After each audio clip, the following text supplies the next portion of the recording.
जनमन TV. बहुत देर पहले की बात है। एक जंगल में टूनी चिड़िया अपने दो बच्चों के साथ रहती थी। वो अपने बच्चों के साथ बहुत हंसी खुशी रह रही थी, उनके लिए खाना लाती और वो मज़े से रहती। मगर एक दिन बहुत ही तेज आंधी तूफान आ जाता है।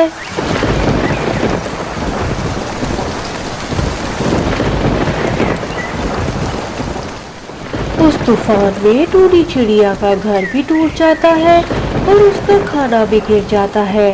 जंगल में हर तरफ पानी ही पानी था। टूनी चिड़िया को समझ नहीं आती कि अपने बच्चों को वो अब कहाँ लेकर जाए। फिर वो परेशानी में अपने बच्चों को लेकर जंगल के बाहर जाने लगती है। प्यारे दोस्तों, आप मेरी वीडियोस तो देखते हो मगर मेरे चैनल को सब्सक्राइब नहीं करते। जल्दी से मेरी वीडियो को लाइक और चैनल को सब्सक्राइब कर दो। 2 दिन बाद जंगल का मौसम बिल्कुल ठीक हो जाता है। टूनी चिड़िया काफी देर से अपने बच्चों के लिए खाना ढूंढ रही थी, मगर उसे कहीं भी खाना नहीं मिलता। तभी वो अपने पड़ोसी कालू के घर जाती है। अरे अरे छोटी चिड़िया, बिना पूछे कैसे तुम मेरे घर के अंदर घुसी आ रही हो?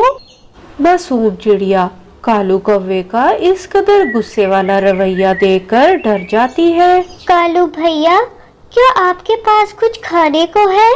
मेरे बच्चे 2 दिन से भूखे हैं। नहीं चिड़िया, मेरे पास खाने को कुछ भी नहीं है। चलो जाओ अपने घर और अब कुछ मांगने मत आना मेरे पास।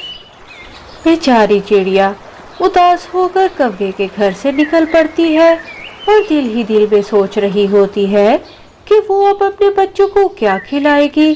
जंगल से भी उसे खाने को कुछ नहीं मिला। वो बहुत ज्यादा परेशान थी। तभी उसकी नजर एक बुलबुल पर पड़ती है। इतना परेशान होने के बावजूद भी वो उस बुलबुल के पास जाती है। अरे कौन हो तुम और तुम्हारी ये ऐसी हालत किसने की है? तुम तो बहुत मुश्किल में लगती हो। चिड़िया बहन, मेरी ये हालत एक शिकारी ने की है। उसने मेरा एक पंख तोड़ दिया है। क्या तुम मुझे थोड़ा सा पानी पिला सकती हो? इतनी परेशानी होने के बावजूद भी टूनी चिड़िया बुलबुल की मदद करती है, उसे पानी पिलाती है। पानी पीने से बुलबुल बिल्कुल ठीक हो जाती है और वो टूनी चिड़िया का शुक्रिया अदा करती है। बुलबुल उसकी मदद करती है और उसे एक जादुई फलों वाला दरख्त देती है जिस पर मुख्तलिफ किस्म के फल लगे थे। चिड़िया ये सब देखकर बहुत ज्यादा खुश होती है और वो बुलबुल का बहुत ज्यादा शुक्रिया अदा करती है और वो दरख्त लेकर अपने बच्चों के पास चली जाती है। घर आकर वो अपने बच्चों को मीठे मीठे फल खिलाती है और उनके साथ खुशी से रहती है। ये टूनी चिड़िया तो कितनी खुश लग रही है। पता नहीं कौन सा खजाना लगा है इसके हाथ। जरा जाकर देखता हूँ। कौवे से टूनी की खुशी बर्दाश्त नहीं हो रही थी, इसलिए वो पता करने के लिए टूनी चिड़िया के पास जाता है। टूनी बहन, मेरे पेट में बहुत दर्द है। 2 दिन से मैंने कुछ भी नहीं खाया। मैं तो इस भूख से मर जाऊंगा। क्या तुम्हारे पास कुछ खाने को है तो मुझे दे दो। हाँ हाँ कालू भैया, मेरे पास बहुत मीठे मीठे फल हैं। आप ये खा लो और जाते वक्त अपने साथ घर भी ले जाना और खूब पेट भर कर खाना। कालू कौवा दिल ही दिल में चिड़िया से बहुत जेलस हो रहा था और वो सोच रहा था कि इस जादुई पेड़ की वजह से ही चिड़िया आजकल इतना खुश है और वो खाना भी लेने नहीं जाती। कालू कौवे से ये बिल्कुल भी बर्दाश्त नहीं हो रहा था। वो सारे फल खाकर वहां से जल्दी से उड़ जाता है। चिड़िया से जलन के मारे तो मुझे नींद भी नहीं आ रही। कब से सोने की कोशिश कर रहा हूँ। ऐसा करता हूँ, अभी जाता हूँ और चिड़िया के सारे फल चुरा कर ले आता हूँ। मासूम चिड़िया अपने दोनों बच्चों के साथ घोंसले में आराम से सो रही थी कि तभी वहां पर कालू कौवा आ जाता है। कालू कौवा बहुत चुपके चुपके सारे पेड़ से फल उतारने की सोचता है, मगर जो ही वो फलों के पास जाता है जादुई दरख्त गायब हो जाता है। ये सब देखकर कालू कौवा बहुत ज्यादा डर जाता है और वो जल्दी से अपने घर वापस आ जाता है।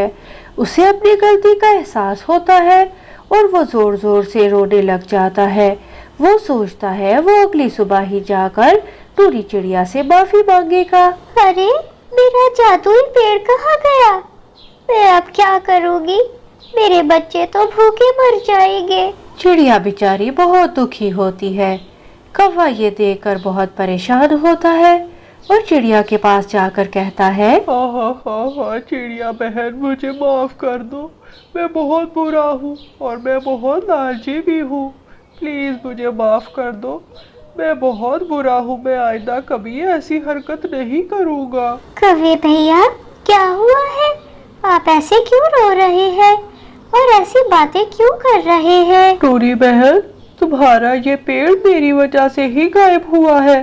मैं रात को तुम्हारे फल चुराने आया था, मगर जैसे ही मैंने पेड़ को हाथ लगाया तो सारा पेड़ ही गायब हो गया था। कालू भैया, ये तो बिल्कुल भी अच्छा नहीं हुआ, मगर कोई बात नहीं, आपको अपनी गलती का एहसास तो हो गया। टूनी चिड़िया जैसे ही कालू कौवे को माफ करती है, जादुई पेड़ वापस आ जाता है, जिसे देखकर वो दोनों बहुत ही ज्यादा खुश हो जाते हैं। तो इस कहानी से हमें सबक मिलता है, प्यारे दोस्तों, हमें कभी भी लालच नहीं करना चाहिए। हमें दूसरों से हसद भी नहीं करना चाहिए। दूसरों की खुशी में हमेशा खुश होना चाहिए।